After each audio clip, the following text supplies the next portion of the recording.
We start now with breaking news, and Israel says 4 of its soldiers have been killed in a Hezbollah drone attack on an army base in northern Israel. More than 60 others were wounded, with the injured rushed to 8 different hospitals. Hezbollah said they targeted the camp using a swarm of drones. Well, the attack struck the Golani Brigade camp in Binyamina. Hezbollah said it was retaliating after strikes in Beirut killed 22 people on Thursday. Our international affairs editor, Dominic Waghorn, reports now from Hadera. Minutes after the drone came in, chaos and casualties as soldiers raced to help the injured. There were so many hurt, they were sent to 8 hospitals. At least 60 soldiers injured, several seriously, and 4 killed. This is where they'd been gathered to eat their evening meal when the drone struck.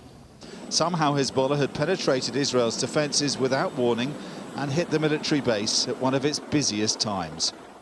After 2 weeks of success and steady progress in its invasion of Lebanon, this is a major blow for Israel, a huge security breach and the biggest mass casualty event in Israel itself since the war began. The fallout from all of this will be considerable.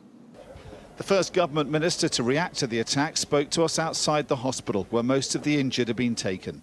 We will study this event, but I don't think there is a country that has a better defence against drones than Israel. Still, we get surprised sometimes, and we're not perfect. But that may not be enough to reassure Israelis. The news that soldiers were not safe as they sat down to eat many miles from the front will be deeply alarming. First of all, as a human being and as a mother, it was difficult for me to hear the news like all the people in Israel. Even if I was not a mother, it's difficult for us, especially for me because I have children of military service age. It's not simple. We feel very, very bad. Israelis launched their invasion of Lebanon to make the north of the country safe again.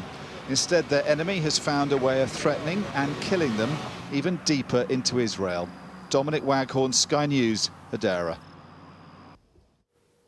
Well, there's been more breaking news overnight. 23 people have been killed in Gaza in consecutive strikes within hours, first targeting a school-turned-shelter, then at a nearby hospital.